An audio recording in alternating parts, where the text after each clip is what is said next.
রাজনীতির দাবার চালে আমাদের যা দেখানো হয় পর্দার আড়ালে ঘটে ঠিক তার উল্টোটা। রাষ্ট্রপতি মোহাম্মদ শাহাবুদ্দিন চুপ্পু বাংলাদেশের রাজনীতির ইতিহাসে এই নামটির পাশে চুপ্পু শব্দটি এতদিন কেবল একটি ডাক নাম ছিল, কিন্তু আজ এটি এক ভয়াবহ অধ্যায়। আপনি কি জানেন বঙ্গভবনের অতি গোপন কক্ষে বসে এমন এক নীল নকশা আঁকা হচ্ছে যা জুলাই বিপ্লবের ১৬২ জন নিষ্পাপ শিশুর রক্তকে উপহাস করবে?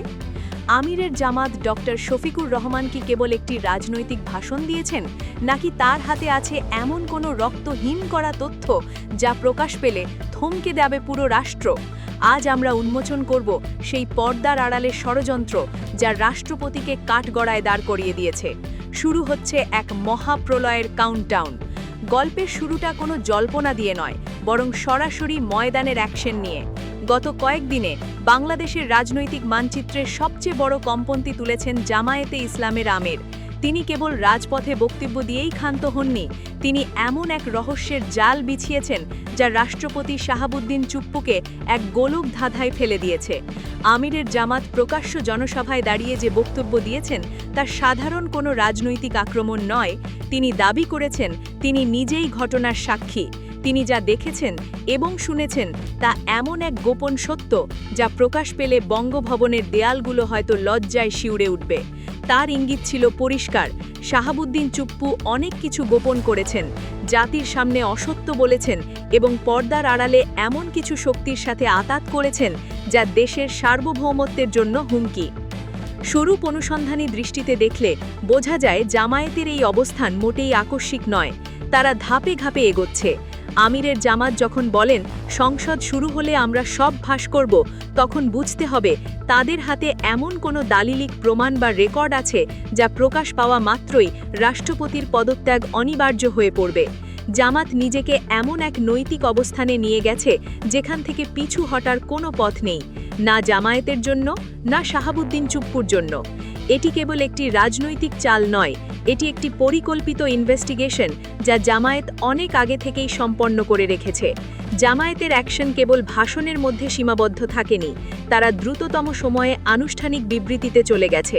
জামায়াতে ইসলামের কেন্দ্রীয় প্রচার বিভাগের সিনিয়র প্রচার সহায়ক মুজিবুল আলমের পাঠানো সংবাদ বিজ্ঞপ্তিতে বিশ্লেষণ করলে এক ভয়াবহ চিত্র ফুটে ওঠে। সেক্রেটারি জেনারেল মিয়া গোলাম পারোয়ায় সেখানে সরাসরি শপথ লঙ্ঘনের অভিযোগ এনেছেন।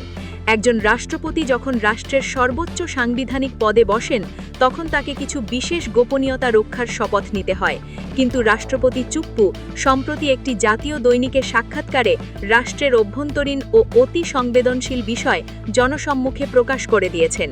এটি কেবল অসতর্কতা নাকি কোনো গভীর নীল নকশা? জামাত বলছে এটি চরম আমানতের খেয়ানত। রাষ্ট্রের গোপনীয়তা রক্ষা করতে না পারা মানেই হলো তিনি আর ওই পদে থাকার যোগ্যতা রাখেন না। এখানেই জামাত তাদের আসল দাবার চালটা চেলেছে। তারা খুব সূক্ষ্মভাবে ইমপিচমেন্ট বা অভিশংসনের গ্রাউন্ড তৈরি করে ফেলেছে। সংবিধানের ৫২ অনুচ্ছেদ অনুযায়ী রাষ্ট্রপতির বিরুদ্ধে গুরুতর অসদাচরণ বা সংবিধান লঙ্ঘনের দায়ে অভিশংসন প্রক্রিয়া শুরু করা যায়। জামাত এখন নৈতিকভাবে দায়বদ্ধ যে সংসদের প্রথম অধিবেশনেই তারা এই শপথ ভঙ্গের দায়ে রাষ্ট্রপতির বিরুদ্ধে বেসরকারি বিল উত্থাপন করবে। তারা জাতিকে দেখাতে চায় জুলাই গণ অভ্যুত্থানের পর বাংলাদেশে কোনো ছায়া স্বৈরাচারীর স্থান নেই। যদি তিনি স্বেচ্ছায় পদত্যাগ না করেন তবে তাকে সংসদীয় প্রক্রিয়ায় টেনে নামানোর এই মাস্টার স্ট্রোক জামাতকে এক অনন্য উচ্চতায় নিয়ে যাবে। রাষ্ট্রপতি চুপ্পুর এই পদ আঁকড়ে ধরার পিছনে কি কোনো অদৃশ্য শক্তির সংকেত আছে? কেন তিনি ২০২৮ সাল পর্যন্ত টিকে থাকতে মরিয়া? এই পর্দার আড়ালের ষড়যন্ত্র নিয়ে আরও গভীরে যাওয়ার আগে বাংলাদেশের প্রতিটি সত্য এবং সাহসী ইনভেস্টিগেশন সবার আগে পেতে আমাদের চ্যানেল খবর রূপান্তর ট্রেন্ডস সাবস্ক্রাইব করুন। আপনার একটি সাবস্ক্রিপশন আমাদের ক্ষমতাশালীদের মুখোশ উন্মোচন করতে সাহস যোগায়। এখন প্রশ্ন উঠতে পারে, কেন শাহাবুদ্দিন চুপ্পুকে সরানো এত জরুরি? এর পেছনে রয়েছে এক জটিল ভূ-রাজনৈতিক সমীকরণ। আওয়ামী লীগ ক্ষমতাচ্যুত হওয়ার পর তাদের শেষ আশ্রয়স্থল হয়ে দাঁড়িয়েছে বঙ্গভবন। ডক্টর ইউনূস সরকারের প্রতিটি পদক্ষেপকে আইনি বা সাংবিধানিক মারপ্যাচে আটকে দেওয়ার জন্য চুপ্পু হলেন এক লিভিং টুল বা জীবন্ত হাতিয়ার। বিশেষ করে শেখ হাসিনার বিরুদ্ধে চলমান গণহত্যা প্রক্রিয়া যখন চূড়ান্ত পর্যায়ে পৌঁছবে তখন রাষ্ট্রপতির ক্ষমতা হবে নির্ণায়ক। আইন অনুযায়ী ফাঁসির দণ্ডাদেশ হওয়ার পর আপিলের সুযোগ থাকে না বললেই চলে, কেবল রিভিউ পিটিশন থাকে। কিন্তু সবশেষে একটি পথ খোলা থাকে। সংবিধানের ৪৯ অনুচ্ছেদ অনুযায়ী রাষ্ট্রপতির কাছে প্রাণ ভিক্ষার আবেদন। শাহাবুদ্দিন চুপ্পু যদি পদে থাকেন তবে তিনি শেখ হাসিনাকে ক্ষমা করে দেবেন। এটাই হলো সেই মাস্টারমাইন্ড পরিকল্পনা। শেখ হাসিনাকে দেশে ফিরিয়ে আনা হবে, গ্রেপ্তার দেখানো হবে এবং বিচারের নামে একটি নাটক শেষে রাষ্ট্রপতির ক্ষমায় তাকে আবার রাজ্যতাতিতে পুনর্বাসন করা হবে। জামায়াতের নীল নকশা ধরে ফেলেছে। তারা জানে চুপ্পুকে সরানো মানে হলো আওয়ামী লীগের পুনর্বাসনের শেষ দরজাটি চিরতরে বন্ধ করে দেওয়া।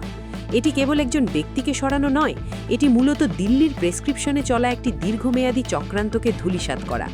জামাত যদি এই ইমপিচমেন্ট সফল করতে পারে তবে ইতিহাসে তারা হবে সেই দল যারা একজন অযোগ্য এবং শপথ ভঙ্গকারী রাষ্ট্রপতিকে জয় বাংলা করে দিয়েছে।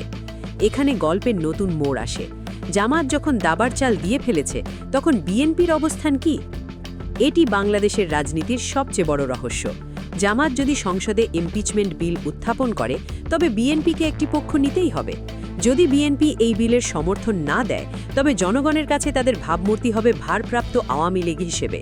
মানুষ প্রশ্ন তুলবে, বিএনপি কি তবে ভারতের দালাল এমন একজন মানুষকে নিয়ে বিএনপির এত দরদ কেন? এই প্রশ্নটি বিএনপিকে এক হিম হওয়ার অবস্থার মধ্যে ফেলে দেবে।